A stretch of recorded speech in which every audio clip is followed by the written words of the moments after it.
Okay,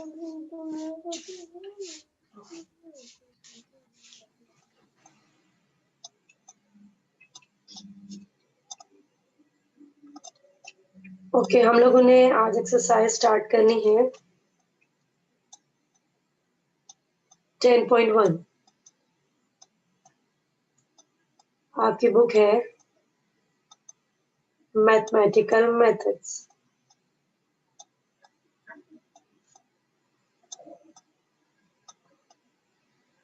differential equation. Differential equation क्या होती है?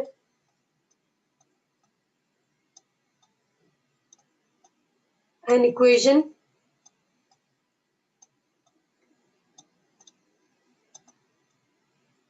containing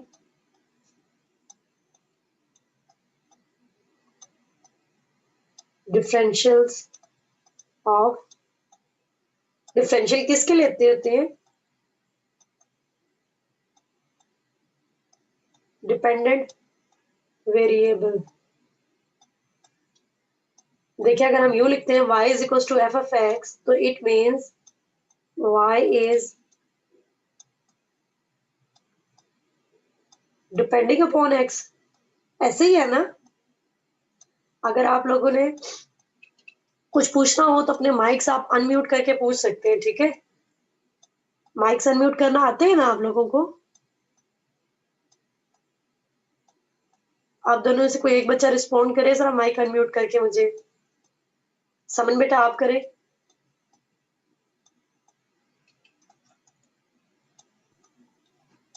अब आ रही है मैम आवाज? जी आ रही है। समन मेहताब बेटा आप जरा बोले, आपको समझ आ रही है ये जो मैंने स्टेप्स करा रही हूँ? जी मैम आ रही है। ओके, फिर रिस्पॉन्ड करना है मुझे साथ में, ताकि पता चले कि आपको समझ आ रही है, ठीक है? ओके बाद जी। माइक म्यूट कर देने हैं आप, ठीक है? जब आप बोल लें तो उसके बाद माइक म्यूट कर देना। y is equal to F of x है, तो इसमें y क्या है? Depending upon x। तो x हमारा इंडिपेंडेंट वेरिएबल है,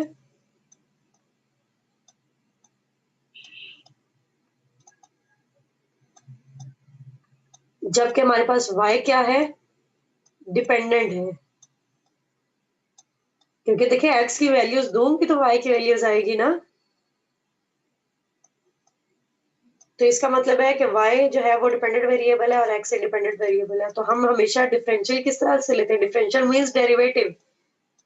वो y का लेते हैं विद रिस्पेक्ट टू, यानी कि डिपेंडेंट वेरिएबल का लेते हैं with respect to independent variable. आप कोई इक्वेशन जो कि इस तरह से हो, d square y by d x square plus 2x dy by d x plus 3 equal to 0। देखिए ये इक्वेशन भी है, ये इक्वेशन है ना, ये इक्वेशन भी है और इसमें डिफरेंशियल्स भी आ रहे हैं। तो इसका मतलब ये कौन सी इक्वेशन है? ये है डिफरेंशियल इक्वेशन। क्या है ये? Differential equation. डिफरेंशियल इक्वेशन के सॉल्यूशंस फाइंड आउट करना हम सीखेंगे 10th यूनिट में, ठीक है? 10th यूनिट में हम लोग क्या सीखेंगे कि हम कैसे डिफरेंशियल इक्वेशंस के सॉल्यूशन फाइंड आउट करते हैं, ठीक है? मैं भी आपको बताती हूँ।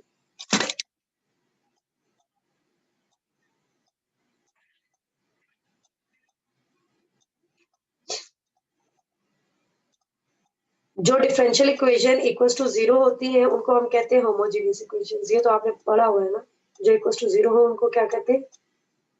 Homogeneous equations.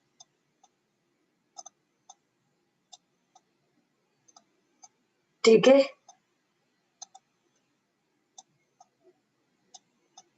और जो नॉट इक्वल्स टू 0 हो उनको हम क्या कहते हैं? Non homogeneous.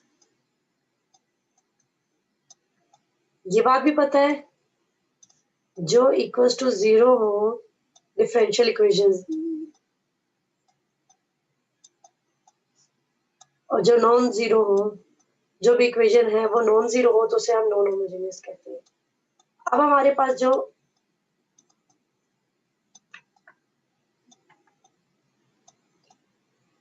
जो डिफरेंशियल इक्वेशन है उसके दो सॉल्यूशन है।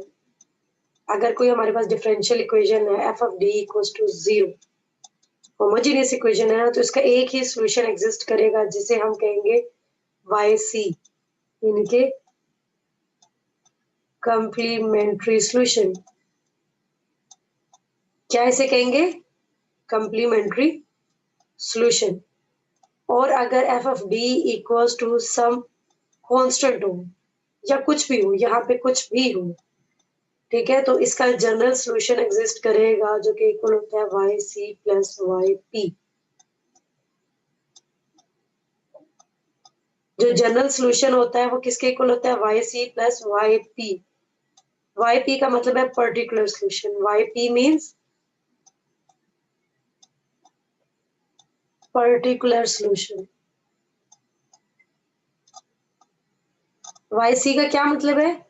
Complementary solution. और YP का क्या मतलब है? Particular solution. तो जो होमोजेनियस इक्वेशंस है उनका जस्ट कंप्लीमेंट्री सॉल्यूशन होता है। जो इक्वल्स टू 0 होंगी उसका जस्ट कंप्लीमेंट्री सॉल्यूशन होगा, या यूं कह दे, और अगर कोई 0 के इक्वल नहीं है तो उसका YC प्लस YP होगा। समझ आ गई बात? आप दोनों को ये बात समझ आ गई है? Mehtab and Saman mic unmute करके बताएं कि क्या ये चीज समझ आ रही है? जी मैम आ गई है। जी। जो होमोजेनियस इक्वेशंस हैं उनका जस्ट कॉम्प्लीमेंट्री सॉल्यूशन होता है, और जो नॉन होमोजेनियस इक्वेशंस हैं उनका कॉम्प्लीमेंट्री भी होता है और पर्टिकुलर सॉल्यूशन भी होता है। ठीक है। 10.1 अगर एक्सरसाइज आपके सामने मौजूद है तो उसमें आप देखें सारी की सारी इक्वेशंस कौन सी दी हुई हैं? बुक मौजूद है ना पास? समन कौन सी इक्वेशंस दी हुई हैं 10.1 में बेटा?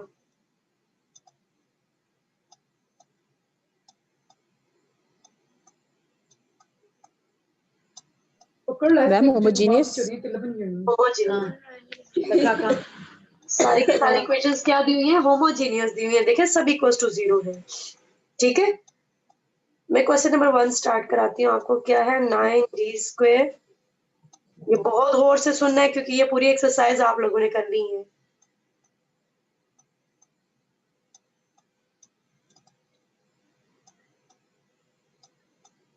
डी, अच्छा ये मुझे याद ही नहीं रही, मैं आपको बताती हूँ। ये जो d बाई डी एक्स है ना, इसको हम d लिखते हैं। d बाई डी एक्स को क्या लिखते हैं? d। d by d x किसके इक्वल है? d के इक्वल है। और d² का मतलब है d² by d x square. समझ आ गई? अगर d बाई डी एक्स लिखा होगा तो उसका मतलब है d है, और d² का मतलब है d² बाई डी एक्स। जी एक्चुअली ये इक्वेशन अगर इसको मैं खोल के लिखूं तो ये इसके इक्वल है। ये मैं वैसे लिखने का तरीका बता रही हूँ, क्वेश्चन सॉल्व करते हुए आपने ऐसे नहीं लिखना। ये मैं आपको समझाने के लिए कर रही हूँ। यानी कि ये एक्चुअली ये है d² by d x square, यहाँ पे y है।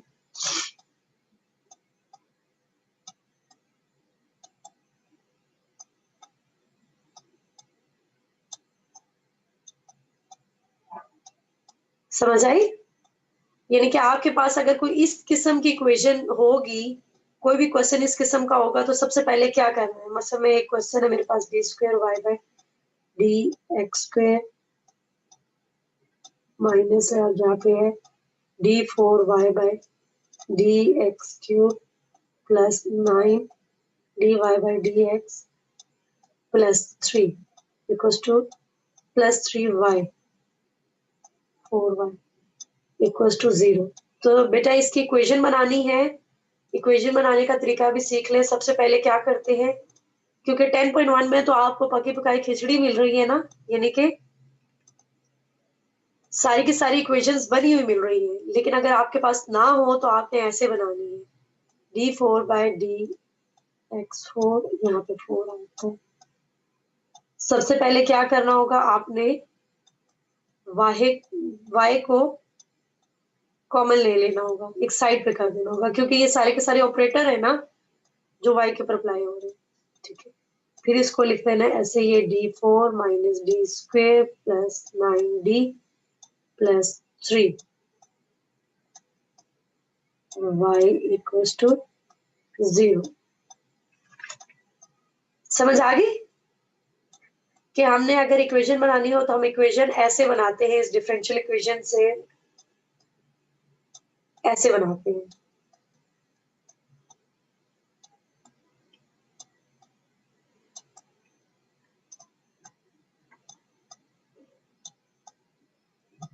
अब क्या करना है, हमारा जो क्वेश्चन था, हम क्वेश्चन की तरफ आते हैं। क्वेश्चन नंबर 1 हमारे पास क्या है?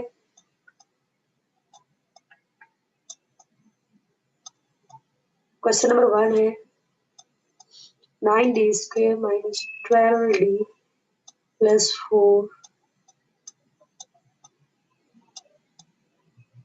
equals to 0।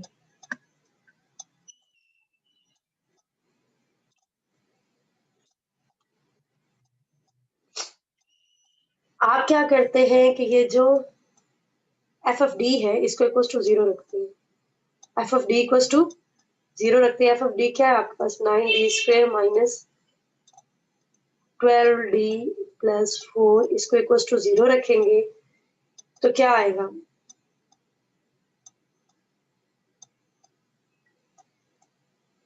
इसके बेटा रूट्स निकालने हैं। क्या निकालने हैं? रूट्स। कैसे इसको मैं फैक्टराइज करूं तो क्या आएगा?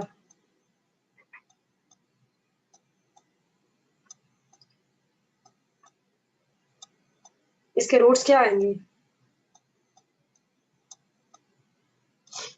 ऐसे ही करते होते हैं ना, 9 और 4 आपस में मल्टीप्लाई हुए तो 36 आया। तो हमने दरमियान वाली टर्म को ऐसे तोड़ के लिखना है कि उसको सम करें तो -12 आए और प्रोडक्ट ले तो 36 आए। कैसे लिखेंगे इसको? मैं लिख सकती हूँ 9d square minus 6d minus 6d plus 4। मैं लिख सकती हूँ ना इसे ऐसे। मैम क्वाड्रेटिक फार्मूला लगा सकते हैं। ये क्वाड्रेटिक फार्मूला भी लगा सकते हैं।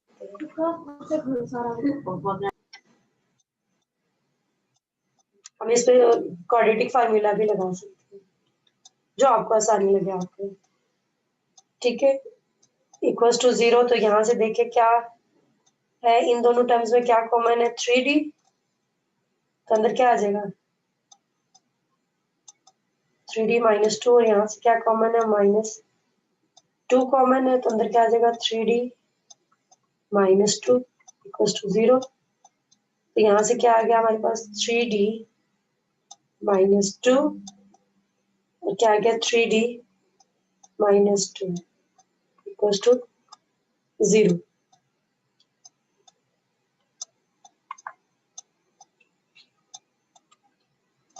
d की वैल्यू क्या आ गई हमारे पास? एक आ गई वैल्यू 2/3 और दूसरी भी वैल्यू आ गई क्या? 2/3। अब जो मैं आपको समझाने जा रही हूँ उसे बहुत गौर से सुनना है।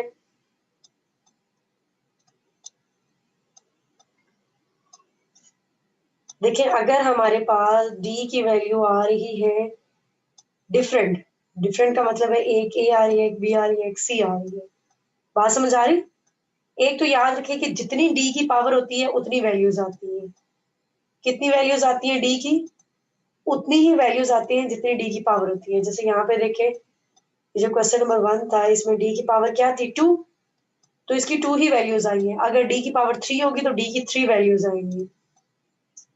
और इसी तरह से फिर जो इसका कॉम्प्लीमेंट्री सॉल्यूशन है उसमें 3 कांस्टेंट्स आएंगे। बल्कि आप इसको ये ना कहें, आप इसको d की वैल्यू को आप कह दें m1 m2 और m3। सपोज करें कि 3 वैल्यूज आई है d की। क्या ये m1 m2 और m3 3 डिफरेंट वैल्यूज? क्या हम इसे कहेंगे? डिस्टिंक्ट।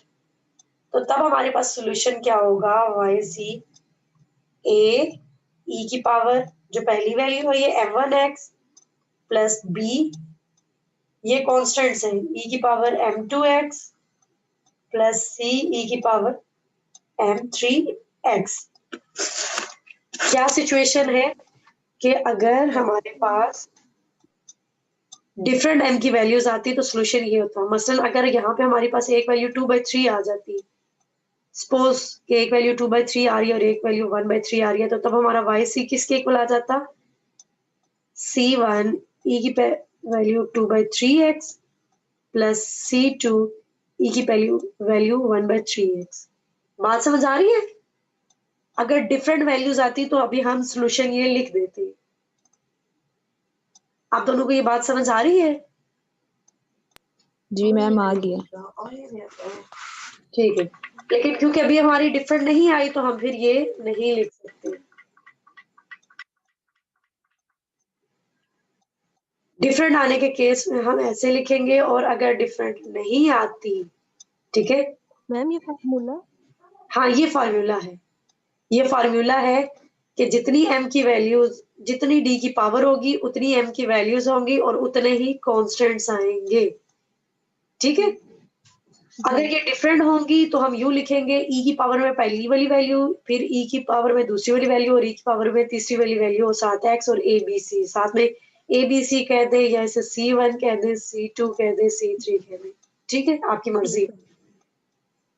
अगर ये इक्वल आ जाए, लेट्स सपोज 3 वैल्यू आई हैं या 2 वैल्यूज आई हैं, तो इक्वल आ जाए जितनी भी वैल्यूज आई हैं, तो तब हम कैसे लिखेंगे? जितनी वैल्यूज होती हैं उतने कॉन्स्टेंट्स होती हैं।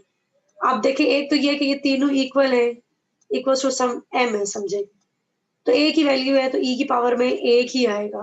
मेरी बात समझ आई?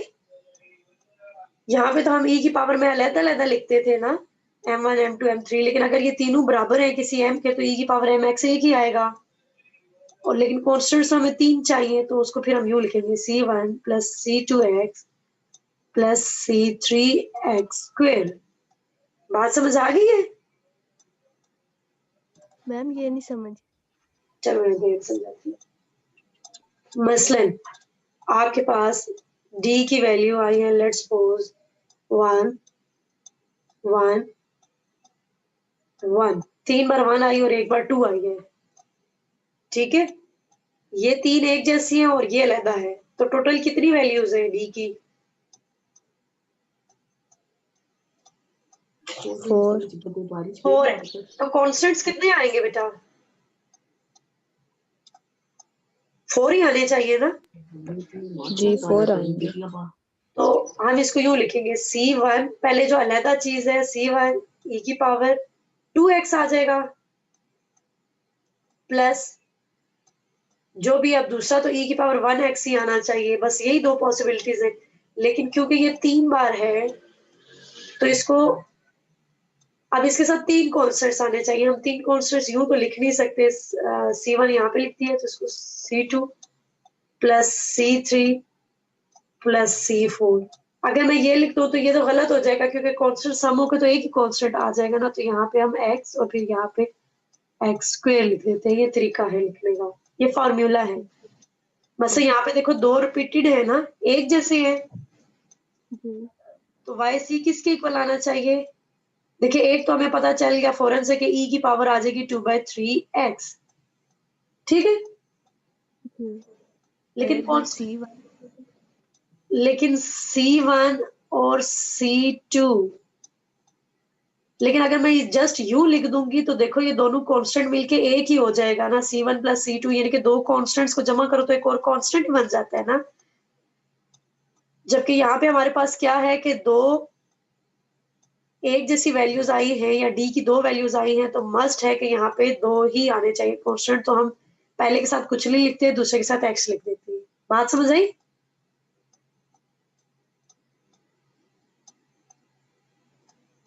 बेटा अब आप लोगों को बात समझ आई है या नहीं? ये लिखने का तरीका है।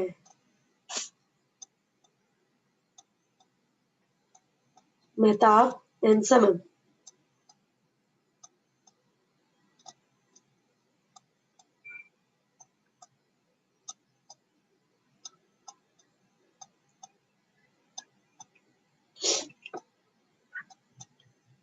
ओके, हम लोगों ने इसको इस तरीके से लिखना है।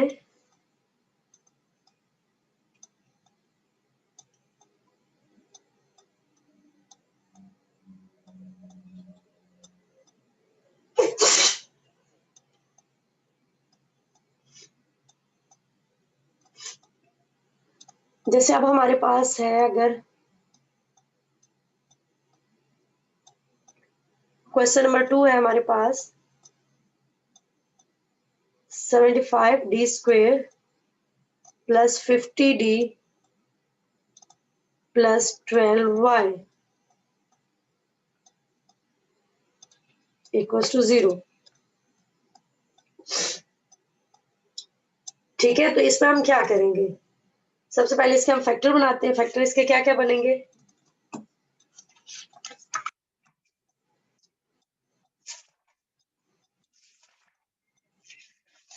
जी बच्चों इसके क्या फैक्टर बनेंगे,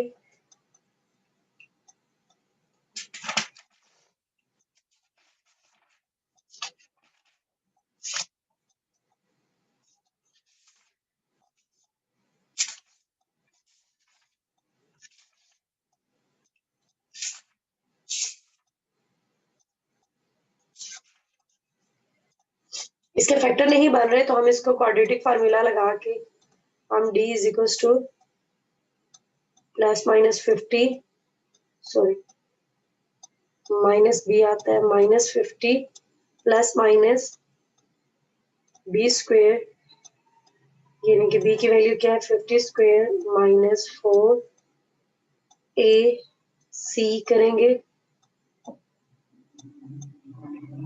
ओवर 2 इंटू 75। तो ये हमारे पास दो वैल्यूज आ जाएंगी, क्या क्या वैल्यूज आएंगी,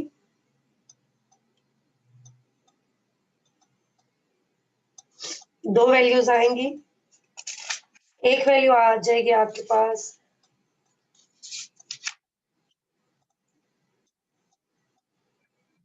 -5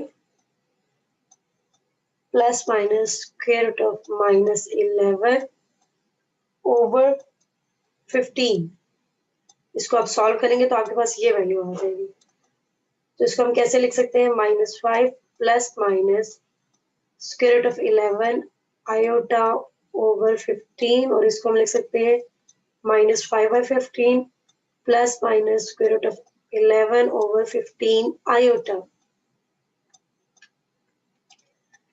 आप याद रखें कि जैसे मैंने आपको बताया था कि डिस्टिंक्ट रूट्स होंगे तो क्या होगा, इक्वल रूट्स होंगे तो क्या होगा। अगर हमारे पास रूट्स ऐसे हो कि डी की वैल्यूज आ रही हो a plus minus iota b, then हमारे पास सॉल्यूशन होगा y c is equal to e की power ax c1 sine of bx plus c2 cos of bx। तो यहाँ पे देखें हमारे पास क्या आया, ये a है और ये b है, तो इसका सॉल्यूशन y c कैसे निकलेगा, e की पावर इसको हम सॉल्व करें तो 1/3 आ जाएगा, e की power -1/3x c1 sine of square root of 11 divide by 15x plus c2, या आयोटा के साथ वाली चीज एंगल में लिखेंगे, cos of square root of 11 divide by 15x। ठीक है, अब हमने तीनों केसेस कर लिए हैं। क्या क्या केस था मैं रिपीट कर देती हूँ। फर्स्ट केस था कि अगर d की वैल्यू डिस्टिंक्ट आती है, m1 आती है, m2 आती है और m3 आती है, इस तरह से डिस्टिंक्ट वैल्यूज आती हैं, तो हमारे पास सॉल्यूशन क्या हो जाएगा, yc c1 e की power m1x plus c2 e की पावर m2x और प्लस c3 e की पावर m3x प्लस सो जितनी वैल्यूज आई हैं अगर डिफरेंट।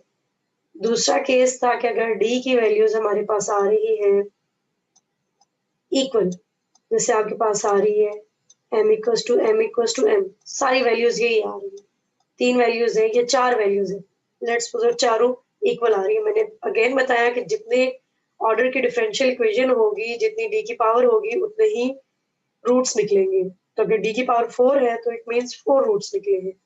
अब इसको हम कैसे लिखेंगे, क्योंकि रिपीटेड रूट है तो e की पावर में एक ही वैल्यू आएगी mx, और ये जो सारे हैं जितने ये हैं इतने ही constant, c1 c2 x c3 x square plus c4 x cube. और तीसरा केस था हमारे पास के अगर d हमारे पास इस फॉर्म में आ जाए a plus minus iota b, then हम क्या लिखते हैं, y c हमारे पास इक्वल होता है e की power ax C1 cos of bx plus C2 sin bx। आपकी मर्जी है, चाहे पहले साइन लिखे बाद में कॉस लिखे।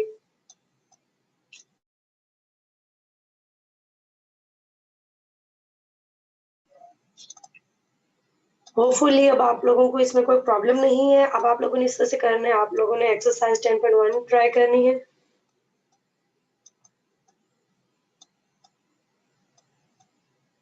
ठीक है, ये आपकी एक्सरसाइज 10.1 आपकी होमवर्क है, जो कि आप लोगों ने कल सबमिट करवाना है। ठीक है,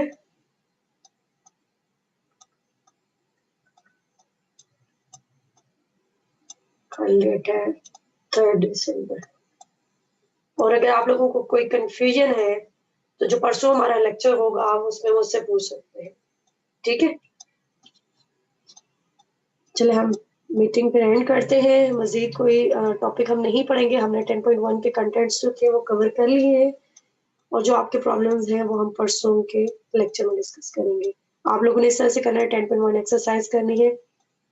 मैं इसके सोल्यूशन नोट्स भी आप लोगों के साथ शेयर कर दूंगी ताकि आप लोगों को आसानी रहे।